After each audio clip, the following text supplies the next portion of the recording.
الہی آپ کا خادم پادری نوبل سیموئل یہاں تینوں کی تعریف ہو کہ تو ہم سے ہم کلام ہوتا ہے. ہم تیرے زندہ پاک کلام کے لیے پاک خدا تیرا شکر کرتے ہیں. تیرے پاک روح کی معموری چاہتے ہیں، اپنے لوگوں کو بڑی برکت دینا، اپنے پاک روح سے معمور کرنا. یسوع کے زندہ نام میں آمین. پیرابلز، جی ان پر ہم غور کر رہے ہیں، اور آج چوتھی جو تمثیل ہے اس کو ہم سیکھیں گے.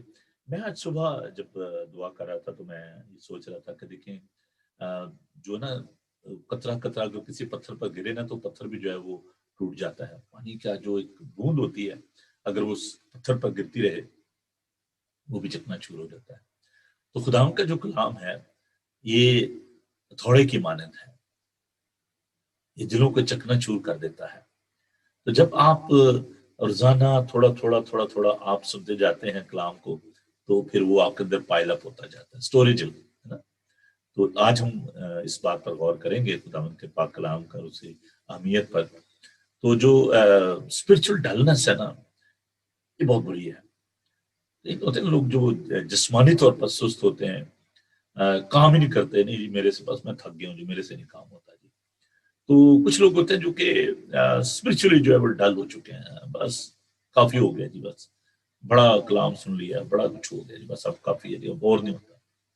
تو خدا یسوع مسیح اس بات سے واقف تھے، تو اس اسپرچل ڈلنس کی وجہ سے خداوند نے لوگوں سے کلام کیا. اور ایک جو فنی بات میرے ذہن میں بھی آ رہی تھی کہ جو یہ بار بار ہم ایک لفظ جو دیکھتے ہیں کہ وہ بھیڑ کو دیکھ کر پہاڑ پر چڑھ گیا، یا بھیڑ کو دیکھ کر وہ جھیل میں جو ہے وہ چلے گئے، کشتی میں چلے گئے.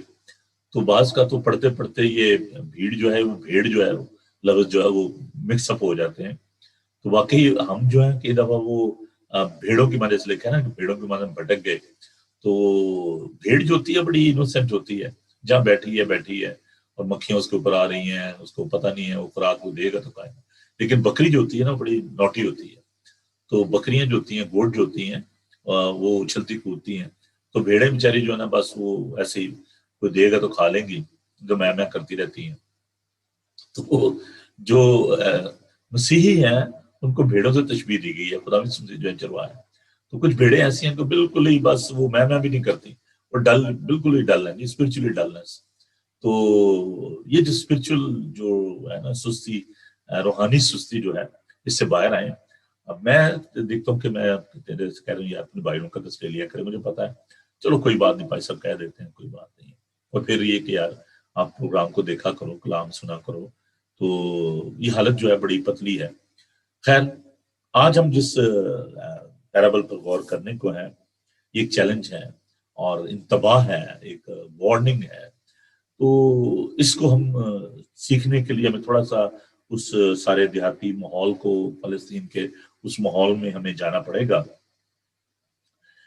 خدا یسوع مسیح نے یہ جو تمثیل کہی بیج بونے والے کی، جس کو تمثیل کہا جاتا ہے، ایک شخص جو ہے وہ بیج بونے نکلتا ہے.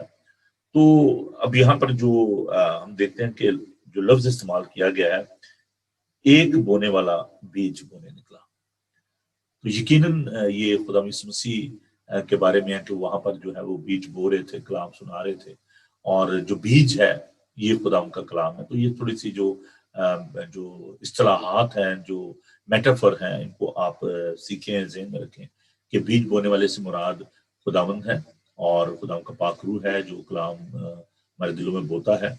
اور جو زمین ہے اس کے بارے میں ہم دیکھیں گے کہ یہ ذہنی حالتیں ہیں جن کے بارے میں خدا کا کلام ہمیں سکھاتا ہے. تو ملک فلسطین کا جو ماحول تھا، دیہاتی ماحول بھی آپ اس کو کہہ سکتے ہیں، تو وہاں پر جو کاشتکاری تھی وہ کی جاتی تھی. اور چونکہ خداوند نے مجھے فضل بخشا، یہ بہت بڑا میرے پہ خداوند کا فضل ہے، خداوند کی برکت ہے کہ خداوند نے مجھے وہ شہر، وہ جگہ دکھا دی. اور میں نے وہاں پر اس بات کو دیکھا کہ جو سرزمین ہے وہ اونچی نیچی ہے، پہاڑیاں ہیں، میدان ہے، اور زمین بھی جو ہے وہ پتھریلی ہے. تو کسی جگہ پر زرخیز زمین بھی ہے. اور آپ دیکھیں کہ ایسی زمین میں جو کہ لوط نے پسند نہیں کی، اور اس نے ابراہیم سے کہا جب دونوں میں جھگڑا ہو رہا تھا ان کے نوکروں میں، تو انہوں نے کہا کہ اچھا فیصلہ کر لیتے ہیں کہ آپ ایسا کریں کہ جو زمین آپ لینا چاہتے ہو آپ لے لو. تو لوط جو کہ بھتیجا تھا ابراہیم کا، اس نے سرسبز زمین جو ہے وہ لے لی. اور آپ کو پتا ہے کہ وہ زمین کون سی تھی؟ وہ سدوم اور عمورہ تھے جو بعد میں جل کر وہ خاک ہو گئے. اور ابراہیم نے نظر کی اور جو بنجر زمین تھی وہ لے لی. خدا نے کہا کہ میں اس میں تجھے برکت دوں گا، تجھے برومند کروں گا. اور میں آپ کو یہ بتانا چاہتا ہوں کہ وہاں پر پانی کا جو بہت بڑی کمی تھی، پہاڑی علاقہ اور فرٹائل لینڈ نہیں تھی.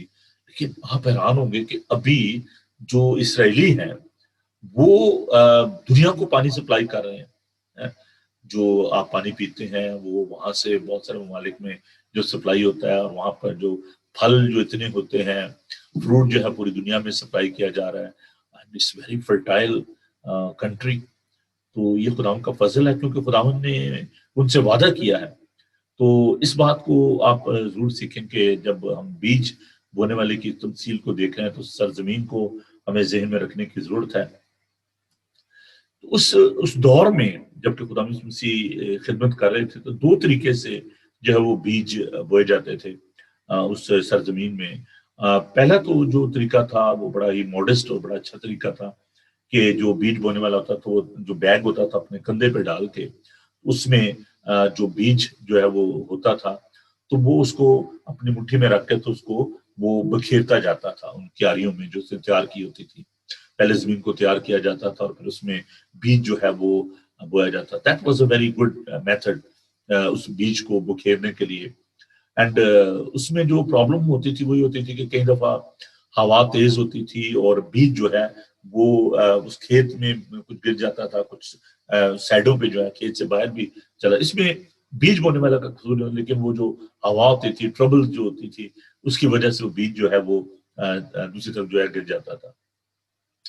وہ یہ ارادتاً نہیں ہوتا تھا، انٹینشن نہیں ہوتا تھا، بلکہ جو ہوا جو تیز وہاں پر چلتی ہے تو اس کی وجہ سے بیج جو ہے وہ اڑ کے تو سائڈوں پہ جو ہے وہ گر جاتا. خیر، تو دوسرا جو ایک میتھڈ تھا جو کہ بیج بونے کا تھا، اس میں جو آپ کہہ لیں کہ ایک لیزی وے آپ کہہ لیں، سست روی آپ کہہ لیں کہ جو بیج بونے والا ہوتا تھا وہ بجائے اپنے کندھے پہ بیج رکھنے کے وہ ایک جو جانور ہوتا تھا، گدھا ہوتا تھا یا جو بھی جانور تھا اس کے گھوڑے کے یا گدھے کے اوپر وہ بیج رکھ کے تو اس پہ بیگ جو ہوتا تھا جو اس کو ٹانگ دیتا تھا اور اس کے کونے میں سوراخ کر دیا جاتا تھا اور پھر وہ بیج جو ہے وہ بکھیرتا جاتا تھا جہاں جہاں اوپر نیچے اس جانور کو لے کے جاتا. اب وہ جو جانور ہوتا تھا اس کو معلوم نہیں ہوتا تھا اور کئی دفعہ وہ بیج جو ہے وہ بھی درست طریقے سے نہیں پھینکا جاتا تھا، کیونکہ جو کسان ہوتا تھا یا جو مزدور ہوتا تھا دے ڈونٹ کیئر کہ اچھا جی بیج ضائع ہو رہا ہے تو انہیں تو وہ بیج جو ہے وہ مختلف جگہوں پر جو ہے وہ گرتا تھا. اب یہ بھی دیکھیں وہاں پر کچھ ہوتے تھے جو کہ مالک ہوتے تھے اور کچھ جو تھے وہ مزدور تھے، تو اس میں بیج کا بہت زیادہ نقصان ہوتا، غلط جگہوں پر بیج جو ہے وہ گر جاتا تھا. تو یہ مختلف طریقے تھے اس بیج کو بکھیرنے کے. اور اب بیج کا نقصان اس لیے ہوتا ہے کہ کچھ بیج جو ہے جب وہ ایسی جگہوں پہ گر جاتا تھا اور ان کو پھر اکٹھا کرنا جو ہے بڑا مشکل ہو جاتا تھا. تو بیج جو ہے وہ در حقیقت جھاڑیوں میں اور چٹان میں اور ایسی جگہوں پہ، کیونکہ میں نے بتایا کہ وہ ساری جو زمین ہے کوئی فرٹائل نہیں ہے، تو وہ مختلف جگہوں پر اگر وہ جانور کو لے کے جا رہا ہے تو اس میں جو اس نے ہول کیا ہوتا تھا، سوراخ کیا ہوتا تھا تھیلے میں، تو وہاں سے بیج جو ہے وہ گر جاتا تھا اور مختلف جگہوں پر جو ہے وہ گرتا تھا. اب یہاں پر ہم ان جو جو خداوند نے ذکر کیا ہے جس زمین کا جس میں پتھریلی زمین ہے، اس میں جو فرٹائل لینڈ ہے، اس میں جو جھاڑیوں والی جو زمین ہے، تو جو پتھریلی زمین ہوتی تھی اس میں ہم دیکھتے ہیں کہ کیا پرابلم ہوتی تھی. اور اس پہ جب بیج گرتا تھا تو لکھا ہے کہ اور کچھ پتھریلی زمین پر گرے جہاں ان کو بہت مٹی نہ ملی اور گہری مٹی نہ ملنے کے سبب سے جلد اگا، اور جب سورج نکلا تو جل گئے اور جڑ نہ ہونے کے سبب سے سوکھ گئے. So there was nothing wrong with the seed. Seed is still powerful. اس میں کوئی پرابلم نہیں ہے. کلام جو ہے اس میں کوئی پرابلم نہیں ہے. وہ جو پتھریلی زمین پر گرا وہ بھی اگا، لیکن ہوا کیا کہ اس زمین کے اندر یہ پوٹینشل نہیں تھا کہ وہ اس کو ابزارو کر سکے، وہ اس کو لے سکے اپنے اندر سمو سکے، اور جس کی وجہ سے وہ جو بیج ہے وہ گہری مٹی نہ ملنے کے سبب سے اور اس کو پانی نہیں ملا، نرشمنٹ نہیں ہوئی، اور وہ پتھر بیج جو ہے پڑا رہا، اور پھر لکھا کہ جب وہ نکلا لیکن وہ سوکھ گیا، پھلدار نہیں ہو سکا۔ اور دوسری طرح کی جو زمین ہے جس کو ہم دیکھتے ہیں کہ جھاڑیاں، ویڈز اور تھورنی کی جو ہم دیکھتے ہیں کہ جھاڑیاں ہیں، ان میں جو بیج جو ہے انہوں نے، ان جھاڑیوں نے اس بیج کو دبا دیا، جب ان میں گرا تو بیج جو ہے وہ دبا دیا۔ تب یہ ہم دیکھتے ہیں کہ بہت سارے لوگ ہیں جو کہ آپ دیکھیں اس کو اثر کو قبول نہیں کرتے کلام، تو دنیا کی باتیں، دنیا کے خیالات جو ہیں ان میں وہ کھو جاتے ہیں، اور بیج جو ہے وہ پھلدار نہیں ہوتا۔ اور پھر تیسری طرح کی جو اس کو کہہ سکتے ہیں کہ فرٹائل جو لینڈ ہے، اچھی زمین ہے، زرخیز زمین ہے، تو وہ اس کو دیکھتے ہیں کہ وہ پھلدار ہوتی ہے۔ اب ذرا تھوڑا سا میں اس کو اور زیادہ میں اس کو آپ کے ساتھ بانٹنا چاہوں گا۔ اب جو کلام ہے اس میں نے آپ کو بتایا کہ کلام میں کوئی پرابلم نہیں ہے، word of God is powerful and there is a potential in the word of God, اس میں اثر ہے، اس میں تاثیر ہے، اور خدام کا کلام جو ہے وہ بے تاثیر نہیں لوٹتا۔ اب یہاں پر جو ایک وارننگ دی گئی ہے، جو انتباہ کیا گیا ہے، کس طریقے سے ہم کلام کو جو ہے وہ قبول کرتے ہیں، that is the whole purpose of this parable, کہ جب کلام سنایا جاتا ہے تو ہمیں ذرا اپنے ذہن کو دیکھنے کی ضرورت ہے کہ ہمارا ذہن جو ہے وہ کیسا ہے، ہمارے ذہن کی حالت جو ہے وہ کیسی ہے۔ تو اس تمثیل میں، اس سٹوری میں، اس تمام جو قصہ ہے، اس میں خداوند جو ہے وہ کیا سکھانا چاہتے ہیں کلام کے مختلف طریقوں سے، جو قبول کرنے کے جو طریقے ہیں، جو ہمارا ریئیکشن ہے toward the word of God, اس کے بارے میں خداوند جو ہے وہ سکھانا چاہتے ہیں۔ تو وہ کون سی باتیں ہیں جو ہمارے ذہن کو بند کر دیتی ہیں، اور یہ جو کلوز مائنڈ آپ اس کو کہہ لیں، سٹونی گراؤنڈ جو ہے، وہ ایک ایسی زمین ہے جو ذہن جو کہ بند ذہن ہے۔ اور اس کے بارے میں ہم دیکھتے ہیں کہ خداوند نے آگے اس تمثیل کی جو اس کی بیان کیا، اس کی انٹرپریشن دی، تو اس کو ذرا میں آپ کے لیے پڑھنا چاہتا ہوں تاکہ آپ اور زیادہ اس کو بہتر طور سے سیکھ سکیں۔ میرے ساتھ دیکھیے خداوند کے پاک کلام کو، مقدس متی کا انجیلی بیان، اس کا 13 باب، اس کی 18 آیت کو ہم دیکھیں گے۔ جب شاگردوں نے کہا کہ تو ہم سے تمثیلوں میں کیوں باتیں کرتا ہے، تو خدا یسوع مسیح نے پھر تمثیل کی جو ہے ان کو انٹرپریشن، اس کی تفسیر جو ہے بتائی۔ تو 18ویں آیت میں لکھا، پس بونے والے کی تمثیل سنو، جب کوئی بادشاہ کلام سنتا اور سمجھتا نہیں، تو جو اس کے دل میں بویا گیا تو وہ شریر آ کر چھین لے جاتا ہے۔ یہ وہ ہے جو راہ کے کنارے بویا گیا تھا، اور جو پتھریلی زمین میں بویا گیا، یہ وہ ہے جو کلام کو سنتا، اسے پھر فور خوشی سے قبول کر لیتا ہے، لیکن اپنے اندر جڑ نہیں رکھتا بلکہ چند روزہ ہے، اور جب کلام کے سبب سے مصیبت یا ظلم برپا ہوتا ہے تو پھر فور ٹھوکر کھاتا ہے۔ اور جو جھاڑی میں بویا گیا، یہ وہ ہے جو کلام کو سنتا اور دنیا کی فکر اور دولت کا فریب اس کلام کو دبا دیتا ہے، اور وہ بے پھل رہ جاتا ہے۔ اور جو اچھی زمین میں بویا گیا، یہ وہ ہے جو کلام کو سنتا اور سمجھتا ہے اور پھل بھی لاتا ہے، کوئی 100 گنا پھلتا ہے، کوئی 60 گنا، کوئی 30 گنا۔ اس سے پہلے کہ میں اس بات کو اور زیادہ آپ کے ساتھ شیئر کروں، بہت سارے لوگ جو ہے کہتے ہیں کہ دیکھیں جی کوئی ضرورت نہیں ہے تعلیم الہی کی، سیمنری جانے کی، کیا ضرورت ہے بائبل کالج جانے کی، خدا کے شاگردوں نے کون سی سیمنری کی تھی؟ یہ بہت بڑا ایک ثبوت ہے کہ خداوند یسوع المسیح خود بہت بڑی سیمنری تھے، وہ ایک بہت بڑا انسٹیٹیوشن تھے اپنی ذات میں۔ اور جب شاگردوں کو کوئی بات سمجھ نہیں آتی تھی تو خداوند یسوع مسیح انہیں تنہائی میں اس بات کو سمجھاتے تھے، اور وہ 3.5 سال خداوند یسوع مسیح نے خدمت کی، اور شاگرد اس کے ساتھ رہے۔ تو جو سیمنری کا جو دورانیہ ہوتا ہے، ہماری جو پریسبٹرین سیمنری، وہ 3 سال کی سیمنری ہوتی ہے، اور اسی لحاظ سے اس بات کو ذہن میں رکھتے ہوئے جیسے خداوند نے اپنے شاگردوں کو 3 سال تربیت دی، تو جو کیتھولک سیمنری ہے اس میں باقی جو سیکولر تعلیم بھی دی جاتی ہے، کیونکہ اس میں بہت سارے لوگ جو ہیں جو میٹرک کر کے جاتے ہیں تو ان کو پھر گریجویشن کروائی جاتی ہے، اور ان کی جو تربیت کا دورانیہ ہے، کیونکہ اس میں پھر وہ بردر بنتے ہیں، پھر اس کے بعد فادر آف اے پریسٹ، ان میں مختلف جو فیزز ہیں، ان کا جو دورانیہ ہوتا ہے 10 سال کا ہوتا ہے، لیکن اس میں سیکولر تعلیم بھی شامل ہوتی ہے۔ تو ہمارے جو پریسبٹرین پاسٹر ہیں وہ جو گریجویشن کر کے جاتے ہیں، تو اس لیے ان کو گریجویشن کے بعد ان کو 3 سال جو ہے وہ وہاں پر تربیت دی جاتی ہے، اور جو گریجویٹ ہوتے ہیں ان کو ماسٹر کی ڈگری جو دی جاتی ہے، اور جو بیچلر نہیں ہوتے ان کو جو ہے بیچلر آف تھیولوجی کی ڈگری جو ہے وہ ایوارڈ کی جاتی ہے۔ تو اینیو خدا یسوع مسیح جو ہیں وہ بہت بڑا انسٹیٹیوشن تھے، اور مہربانی کر کے جو ایسے خادم ہیں جو کہتے ہیں جی کوئی ضرورت نہیں ہے، تو پلیز آپ ان کی بات کو نہ سنا کریں. میں ان کو بھی بتانا چاہتا ہوں کہ تربیت کی بہت زیادہ ضرورت ہے، خدا ان سے سیکھنے کی، اس کے کلام کو سیکھنے کی بہت زیادہ ضرورت ہے. خدا ان سے خود اپنے شاگردوں کو یہ سب کچھ جو علم الہی کی تعلیم تھے وہ دیتے تھے. اب جب ہم اس بات کو دیکھتے ہیں کہ یہ جو مختلف طرح کے جو لوگ ہیں ان کا ذکر کیا گیا ہے، جو کلام کو سنتے ہیں اور پھر اس کے اثر کو کس طریقے سے قبول کرتے ہیں، تو جو پہلے جو ہم دیکھتے ہیں ذہنی حالت جو دیکھتے ہیں یا ایسے لوگوں کو دیکھتے ہیں، وہ ہیں جو کہ کلوز مائنڈیڈ ہے، جن کے دماغ جو ہے نا وہ بالکل بند ہو گئے ہوئے ہیں، اور جو سنتے ہوئے بھی نہیں سنتے اور دیکھتے ہوئے بھی نہیں دیکھتے.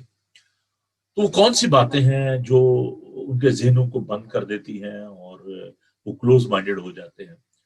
سب سے جو بنیادی بات ہے، جو بھی میں نے بتا رہا ہوں کہ پرائڈ جو ہے، ایسے لوگ جو ہوتے ہیں وہ انٹیچیبل ہوتے ہیں، ان کو کچھ کہا نہیں جا سکتا. وہ کہتے ہیں نہیں جی ہم بڑا جانتے ہیں، ہمیں بڑا نالج ہے، اور میں اس پادری کو وہ دیکھو جو سیمنری کی ہوئی ہے تو میں اس سے بہتر کلام سنا سکتا ہوں.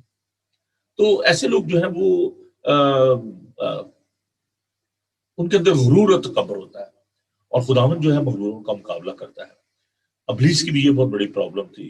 Dual is a great theologian, W Tozer کہتے ہیں، خدا کے عظیم خادم. تو وہ کہتے ہیں کہ جو شیطان ہے وہ علم الہی کا بہت زیادہ ماہر ہے، لیکن اس کی پرابلم کیا تھی کہ وہ اس کے اندر غرور و تکبر تھا. آپ ٹھیک ہے، آپ بغیر سیمنری کے بھی آپ کلام کو پڑھ سکتے ہیں، سن سکتے ہیں، لیکن یہ آپ کے اندر غرور پیدا کرتا ہے کہ نہیں مجھے تربیت کی ضرورت نہیں ہے، میں ویسے بہت بڑا عالم ہوں. اور غرور کی وجہ سے وہ سیکھنا نہیں چاہتے.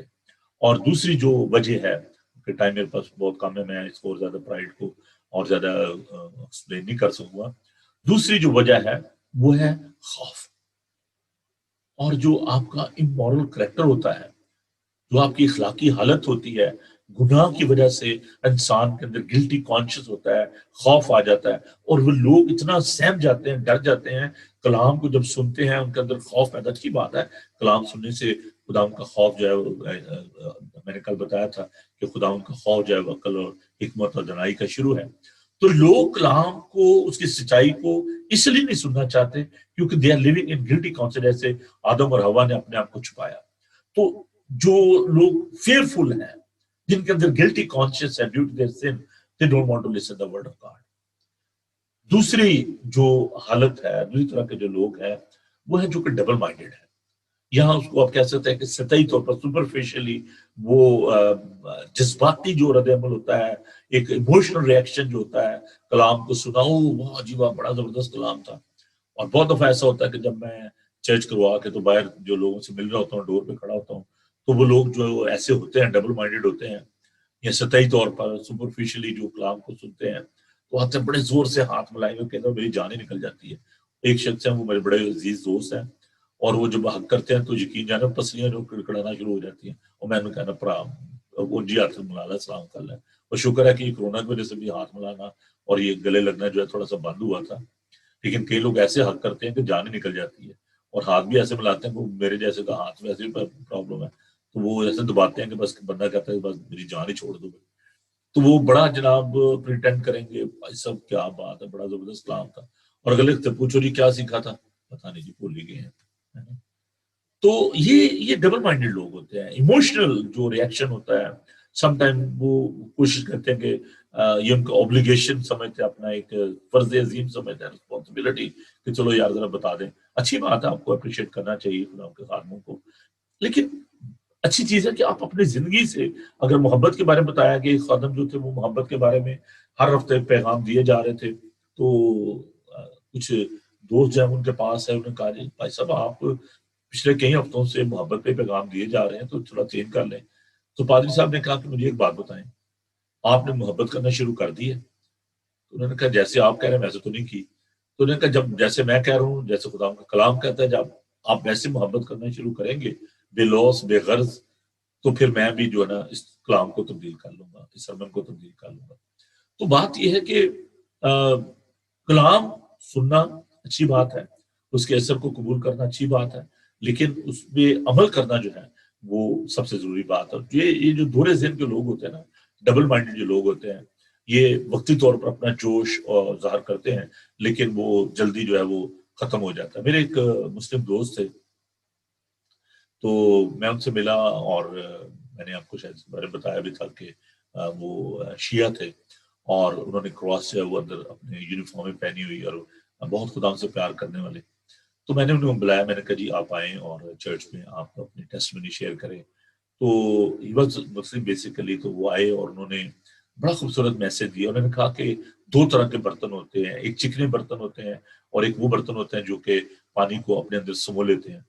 تو انہوں نے یہ خداوند کا جو کلام ہے یہ پانی کی طرح ہے, اس کو اپنے اندر سمو لے, چکنے برتن نہ بنے کہ جس میں پانی جو ہے بہہ جاتا ہے اس کو جذب نہیں کر سکتا. تو بڑا خوبصورت انہوں نے پیغام دیا, کیونکہ وہ کہتے تھے کہ جی جب ان کی جو عورتیں تھیں جب وہ کربلا کے میدان میں تھی اور جب ان میں جھگڑا ہوا تو لڑائی جب ہوئی تو جو دشمن تھے انہوں نے ان کو برہانہ کر دیا اور وہ بے فطر ہو گئی. تو جو وہاں پہ ننس تھیں, جو کرسچن ننس تھیں, راہب جو تھی, انہوں نے راہبہ نے انہوں نے ان کو کپڑے پہنائے اور ان کے ننگے پن کو ڈھانپا. تو کہنے لگا جی ہم بہت قدر کرتے ہیں اور میں خدا مسیح کی بڑی عزت کرتا ہوں, بہت پیار کرتا ہوں. تو خیر انہوں نے یہ بڑی خوبصورت بات کی کہ ہمیں کلام کو اپنے اندر جذب کرنا ہے, چکنے برتن نہیں بننا ہے نا.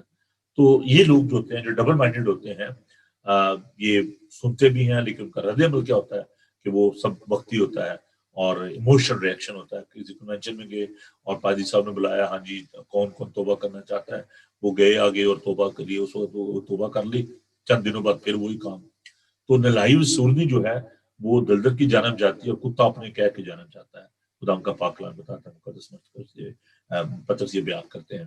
تو ہمیں ڈبل مائنڈیڈ نہیں ہونا ہے. تیسری جو قسم ہے وہ ہے, یہ تو بہت ہی بری حالت ہے, کلوز مائنڈیڈ, تھندے سرمندے, کوئی گل نہیں, بند ذہن, جو مرضی کہہ لیں انہوں نے نہیں سننا. اور یہ جو لوگ ہوتے ہیں دنیا کی فکریں, دنیا کا کام کاج, وقت ہی نہیں ہے جی چرچ کے لیے, دعا کر لیے, کلام کے لیے وقت ہی نہیں ہے, پری آکوپائڈ. جب بات کریں تو پوری پہلے اپنی لسٹ بتائیں گے, بھائی صاحب میں ادھر گیا تھا, یہ میٹنگ تھی, وہ میٹنگ تھی, میرے پاس بھائی صاحب وقت ہی نہیں ہے. خدا کے کلام کے لیے, اس کو سننے کے لیے ان کے پاس وقت ہی نہیں ہے. میٹنگز ہے, بزنس ہے, ڈینجرس کنڈیشن, بڑی خطرناک حالت. اور دنیا کی جو فکریں ہیں, دنیا کے جو معاملات ہیں ان میں وہ پھنسے رہتے ہیں. اور یہ وہ لوگ ہیں کہ یہ بات کو سننے کے لیے تیار ہی نہیں ہوتے, کلام کو سننے کے لیے تیار ہی نہیں ہوتے. ان کے لیے خدا ان کے پاک کلام کی کوئی اہمیت ہی نہیں ہے, یا ہے تو وہ اس کو اس طریقے سے قبول ہی نہیں کرتے. انہوں نے اپنے ذہنوں کے دروازے کو جو ہے نا مکمل طور پر بند کر لیا ہوا ہے کہ نہ جی ہم نے نہیں, میں نہ مانوں, ہے نا. تو وہ نہ مانوں والی بات جو ہے نا وہ ہوتی ہے کہ جی ٹھیک ہے جی کوئی بات نہیں, خدا تو پر فضل ہے, وہ معاف کر ہی دے گا, تو جو مرضی کرتے رہیں. اگر آپ نہیں بھی عبادت کریں, کچھ کہتے ہیں نہیں چلے نہیں چل کے جانا, گھر پہ بھی عبادت ہو لیتی ہے اور پتہ نہیں ہوتی ہے وہ ان کی یا کیا ہوتے ہیں وہ تو خدا جانے. تو وہ جو ان کا کریکٹر ہوتا ہے, جو ان کا ذہن ہوتا ہے وہ عجیب طرح. کچھ لوگ ہوتے ہیں وہ کہتے ہیں نہیں جی دیکھیں جی میں تو خدمت بڑی کر رہا ہوں, میں تو چیریٹی بڑی کر رہا ہوں, تو یہ بھی تو عبادت ہی ہے. دیکھیں آپ ہیومنسٹ نہ بنیں, آپ خدا بننے کی کوشش نہ کریں. پھر شاعر نے بڑی خوبصورت بات کی ہے کہ انسان خدا بننے کی کوشش میں ہے مصروف, لیکن یہ تماشا بھی خدا دیکھ رہا ہے. تو چیریٹی کرنا اٹس گڈ, اچھی بات ہے فکر کرنا لوگوں کی, لیکن آپ لوگوں کے خدا نہ بنے کہ اگر آپ لوگوں کو خوراک نہیں دیں گے, لوگوں کو کپڑا نہیں دیں گے, تو شاید وہ لوگ جو ہے وہ بھوکے مر جائیں گے. خدا بھوکے نہیں مرنے دیتا. اس نے بیابان میں بنی اسرائیل کو 40 سال من کھلایا, گوشت ان کو دیا, اور 40 سال خداوند نے ان کے کپڑے بھی نہیں پلٹنے دیے, ان کے پاؤں جو ہے وہ بھی نہیں سوجے. تو خداوند جو ہے وہ سب کچھ کرنے پر قادر ہے, وہ یہوہ یری ہے, وہ سب کچھ مہیا کرتا ہے. تو مہربانی کر کے آپ خدا بننے کی کوشش نہ کیا کریں. اور اگر آپ یہ سوچیں کہ اگر میں کام نہیں کروں گا تو میرے بچے جو ہیں وہ بھوکے مر جائیں گے, میں نے یہ کام کرنا ہے, میں نے وہ بزنس کرنا ہے, اور یہ میری میٹنگ چل رہی ہے, تو یہ لوگ جو ہوتا ہے یہ پری آکوپائڈ مائنڈ ہوتا ہے. پہلے سے اپنے ذہن کو اتنا انہوں نے بند کیا ہوتا ہے, اتنے کنڈیاں لگائی ہوئی ہیں کہ یسوع بے شک لٹاتا رہے, انہوں نے نہیں کھولنا. تو ایک ہوتا ہے جس کو ہم کہتے ہیں کہ فرٹائل مائنڈ, ہے نا, زخیز, گڈ گراؤنڈ, ہے نا, اچھی زمین, ریسیپٹیو مائنڈ. اب یہ جو لوگ ہوتے ہیں یہ کلام کو سنتے ہیں, اس کے اثر کو قبول کرتے ہیں. لکھا ہے کہ وہ جو اچھی زمین میں بویا گا یہ وہ ہے جو کلام کو سنتا اور سمجھتا ہے اور پھل بھی لاتا ہے, کوئی 100 گنا پھلتا ہے, کوئی 60 گنا, کوئی 30 گنا. تو یہ پراسپرس ہوتے ہیں. فروٹفل ہوتے ہیں لوگ. اور کیوں ہوتے ہیں اس کی چند ایک جو وجوہات ہیں وہ میں آپ کے ساتھ بانٹنا چاہوں گا. پہلی بات کہ they are willing to listen the word of God. ان کے اندر یہ ایک ارادہ ہوتا ہے, ان کی مرضی ہوتی ہے. They are prepare to listen the word of God. وہ تیار ہوتے ہیں کہ کبھی بھی آپ ان سے خدا کا کلام جو شیئر کر سکتے ہیں اور اس کو سننے کے لیے تیار ہوتے ہیں. ہمبل ہوتے ہیں, حلیمی فروتنی ان کے اندر ہوتی ہے, اور وہ سوچتے ہیں کہ نہیں مجھے خدا کے کلام کو سننا ہے, اس پر عمل کرتا ہے. اور یہ لوگ ہوتے ہیں جو کہ کلام کو سن کر اس کے سب کو قبول کرتے ہیں اور ایکشن لینے والے ہوتے ہیں, اس پر عمل کرنے والے ہوتے ہیں. میں سننے والے نہیں ہوتے. خدا نے کہا کہ میں سننے والے نہ بنے بلکہ اس پر عمل کرنے والے بنے. تابع فرمان ہوتے ہیں, اوبیڈینٹ ہوتے ہیں. اور اوبیڈینٹ پتہ کون شخص ہوتا ہے؟ جو شکست خوردہ ہوتا ہے, جو سوچتا ہے کہ نہیں میرے اندر کوئی سکت نہیں ہے, میرے اندر کوئی علم نہیں ہے, میں بالکل خداوند پر بھروسہ کرتا ہوں. اور ایسے لوگ جو ہوتے ہیں خداوند کو برکت دیتا ہے. اب اس ساری جو تعلیم تھی, اس ساری تمثیل کو پیش کرنے کا, اس کو میں کہتا ہوں کہ دس اے پیرابل فار انکریجمنٹ. یہ حوصلہ دینے کے لیے خداوند نے اپنے شاگردوں کو یہ تمثیل بیان کی. کیونکہ جو سچویشن تھی وہ یہ تھی کہ جتنے بھی جو فقی فریسی تھے, جو شرع کے عالم تھے, وہ بہت ان کے اندر غرور اور تکبر تھا. وہ خداوند کی باتیں سننے کے لیے تیار نہیں ہوتے تھے, کلام سننے کے لیے تیار نہیں ہوتے تھے. اور جو سینیگاگ کے دروازے تھے وہ ان کے لیے بند تھے, عبادت خانوں کے. تو بڑا برا حال تھا. تو ایسے لوگ جو تھے, جو فقی فریسی تھے اور جو لیڈر تھے اس وقت کے, جو آرتھوڈکس تھے, تو جو راسخ الاتقاد جن کو اردو میں کہا جاتا ہے, جو اپنے مذہب میں بڑے پکے تھے, but there was no success, کامیابی نہیں تھی. اور شاگرد جو تھے وہ بڑے پریشان تھے. تو خداوند جو ہے وہ در حقیقت اپنے شاگردوں کو انکریج کرنا چاہ رہے تھے, ان کو سکھانا چاہ رہے تھے کہ دے شوڈنٹ بی ڈسکریج. ان کو جو ہے وہ حوصلہ شکن نہیں ہونا ہے. انہیں اس بات کے لیے یاد رکھنا ہے کہ خدا کے کلام میں قدرت پائی جاتی ہے, پاک کلام میں قدرت پائی جاتی ہے. اور ان کو پراعتماد ہونے کی ضرورت ہے, ان کے اندر کانفیڈنس کو انکریز کرنے کے لیے, ان کے ایمان کو بڑھانے کے لیے, کہ آپ اس بات کو ذہن میں رکھیں کہ there is a power in the word of God, there is an effect of the word of God. خدا کے کلام جب اس کو آپ کلٹیویٹ کرتے ہیں, جب اس کے بیج کو بوتے ہیں, تو آپ کو پرعزم ہونا چاہیے, آپ کو ڈٹرمینیشن جو ہے وہ بڑی ضروری ہے. پھر خداوند نے ان کو یہ کہا کہ don't look the quick way of that result, کہ چلیے جلدی سے آپ کو رزلٹ مل جائے گا. دیر از اے ٹائم. وہ بیج جو ہے بویا جاتا ہے, پھر اس میں ٹائم لگتا ہے, ایک پروسیس ہے. اور اس عمل کو آپ بڑے صبر کے ساتھ, آپ برداشت کے ساتھ اس عمل کے لیے آپ تیار ہیں. آپ کا کام ہے بیج بونا, آپ بیج بو دیں. خدا کا کام ہے پھل لانا. مالی دا کم پانی دینا پر مشکا پاوے, مالک دا کم پھل پھول لانا لاوے یا نہ لاوے. تو آپ کا کام کیا؟ آپ بس بیج ڈالتے جائیں, جو ذمہ داری آپ کی ہے, اور صبر سے اس کے رزلٹ کو دیکھیں.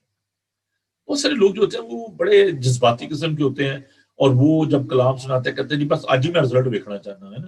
یہ سارے جو لوگ میرے سامنے کھڑے ہیں, آج ہی کلام کو قبول کر لیں اور کرسچن ہو جائیں. انسٹنٹ جو رزلٹ ہے نا وہ ایموشنل رزلٹ ہوتا ہے. وہ جذباتی جو میں نے کہا کہ وہ رزلٹ آپ اگر پانا چاہتے ہیں تو وہ اتنا فروٹفل نہیں ہوتا.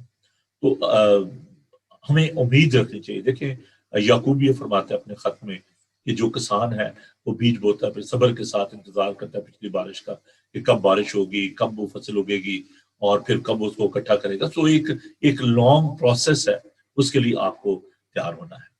تو عزیزو, خداوند ہمیں یہاں پر یہ بھی سکھاتے ہیں کہ ابلیس سے ہمیں خبردار رہنا ہے. وہ جو پرندے ہیں جو چگتے رہتے ہیں, ہے نا, جو دھوپ ہے, جو مشکلات ہیں, پریشانیاں ہیں, اور یہ ساری باتیں جو ہیں, یہ ابلیس جو ہے اس سے ہمیں جو ہے باخبر رہنا ہے. اور خداوند جو ہے وہ بتاتے ہیں کہ ابلیس جو ہے وہ اس بیج کو چگنا چاہتا ہے. وہ نہیں چاہتا کہ وہ آپ کے اندر پینیٹریٹ کرے, وہ سیڈ جو ہے, اور آپ کے اندر چلا جائے وہ, اور آپ اس سے پھل لائیں. ابلیس سے پہلے اس کو چگنا چاہتا ہے. اور بہت دفعہ ایسا ہوتا ہے کہ آپ چرچ سے ہو کے جاتے ہیں, کلام سنتے ہیں, کوئی مل جاتا ہے, آپ اس کے بعد اور چھڈو یار پادریاں دی گل نہیں دنیا نے نا, آؤ جی پاجی لاؤ سوٹا, آؤ جی پاجی پیو, کوئی گل نہیں, پادریاں دی گلاں چھڈو. It's very dangerous. ابلیس جو ہے وہ کوئی یہ نہیں کہ وہ کالے کپڑے پہن کے, اور جناب وہ اس کے بڑے سینگ نکلے ہوئے ہیں, اور وہ کوئی بڑا قدور شخص ہے, وہ آپ کے سامنے آ گیا. ابلیس جو ہے مختلف طریقوں سے مختلف شکلوں میں آپ کے پاس آتا ہے اور وہ اس بیج کو جو بویا جاتا ہے اس کو چگنا چاہتا ہے. تو عزیزو آپ کا ذہن کیسا ہے؟ سوچئے آپ کا ذہن زرخیز ہے یا کلوز مائنڈڈ ہے یا بالکل سطحی طور پر آپ اس بات کو قبول کر رہے ہیں؟ کیسا ہے آپ کا ذہن؟ ڈبل مائنڈڈ تو نہیں ہے؟ سطحی طور پر تو نہیں چیزوں کو سن رہے یا صرف دوسروں کو پلیز کرنے کے لیے کہ چلیں یار چلتے ہیں، آج میرے اس دوست نے آنا ہے، میری سہیلی نے آنا ہے چرچ میں، چلو ہو آتے ہیں. There should be a real hunger and desire for the word of God.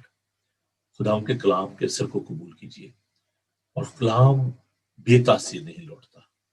خدا کا شکر ہو، خدا کے زندہ معتبر لاختہ لا تبدیل کلام کے لیے دھیان سے خدا کے پاک کلام کو سنیا کیجیے اور اس کو سن کے دوسروں تک بھی پہنچائیں. ایکشن ہے نا. تو میں نے بتایا زرخیز زمین کا مطلب یہ ہے کہ جو کلام کو سنتا ہے اور پھر وہ خود بھی پھل لاتا ہے، دوسروں کو بھی سکھاتا ہے تاکہ وہ بھی پھلدار ہوں. اس وہ رسپانسبلٹی ہے اور ہماری ڈیوٹی ہے کہ ہم دوسروں کو بھی خدا کے کلام کے بارے میں سکھائیں اور ان کو بتائیں.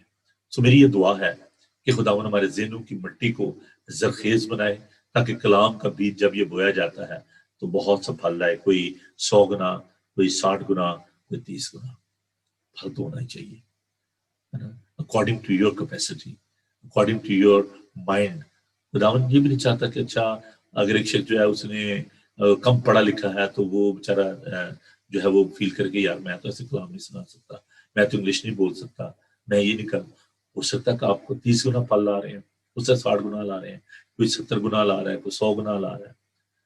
تو that doesn't matter as long as you are fruitful. کسی درخت سے جو ہے وہ 50 من جو ہے وہ پھل نکل آتا ہے، کسی 2 من نکل آتا ہے، کسی 1 من نکل آتا ہے، but you have to be fruitful. آپ کو پھلدار ہونا ہے. کوئی بھی جب آپ باغ میں جاتے ہیں تو آپ دیکھتے ہیں وہاں پہ یہ نہیں کہتے اچھا اس درخت پہ زیادہ پھل لگا ہے اس پہ، آپ یہ کہتے ہیں کہ سارے درخت جو ہے یہ پھلدار ہے. تو جو باغبان ہوتا ہے وہ دیکھتا ہے کہ میرے کون سے درخت میں کون سا، وہ اس کو یہ نہیں کہتا کہ اچھا اس پہ تھوڑے امرود لگے ہیں تو اس کو کاٹ دو، اس پہ آم جو ہے وہ کم لگے ہیں جس کو کاٹ دو. نہیں، اس کے لیے وہ سارے بڑے عزیز ہوتے ہیں پودے. تو آپ کے لیے یہ میسج ہے خداوند کا کہ آپ خداوند کے لیے بڑے ہی عزیز ہو، خداوند کے دل کے بڑے قریب ہو.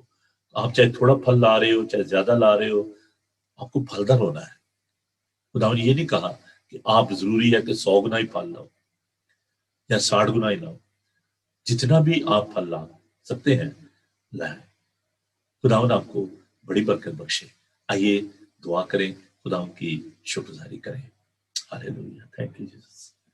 خداوند تیرا شکر ادا کرتے ہیں کہ تمہاری زندگیوں کو پھلدار دیکھنا چاہتا ہے. خداوند تو چاہتا ہے کہ تم بہت سا پھل لاؤ، اس سے سب لوگ جانیں گے کہ تم میرے شاگرد ہو. اے پیارے خداوند، تو جو ہماری زندگیوں کو سرسبز و شاداب کرتا ہے، زرخیز بناتا ہے، تیرا شکر کرتے ہیں تیرے پاک روح کے لیے. خداوند جو بنجر زندگیوں کو سیراب کرتا ہے، خداوند تیرا کلام زندگی بخش کلام ہے. خداوند اپنے کلام کو ہمارے دلوں میں جگہ دے تاکہ خداوند ہم بہت سا پھل لائیں. پھر خداوند آج کی ساری اس بات کے لیے تیرا شکر کرتے ہیں، تیرے لوگوں کی تیری برکت چاہتے ہیں. خداوند آج کا تمام دن تمہارے ساتھ ہونا. پھر خداوند آئندہ آنے والے دنوں میں ہم تیرے پاک روح کی رہنمائی چاہتے ہیں. اپنے سارے پروگرامز کو تیرے ہاتھوں میں دیتے ہیں، سنڈے کی عبادات کو، سیٹرڈے کی عبادات کو، اور اے پھر خداوند ہم ان سارے بائبل ٹی وی کے پروگرامز کو تیرے ہاتھوں میں دیتے ہیں. اپنے لوگوں کو بڑی برکت دے، بیماروں یتیموں لاچاروں کے ساتھ ہو، انہیں قوت سے تندرستی ہمت و طاقت عطا فرما، سب کی حفاظت کر.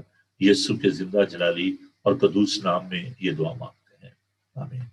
خداوند اپنا چہرہ آپ پر جلوہ گر فرمائے. خداوند آپ کے بدن، جان اور روح کی حفاظت کرے.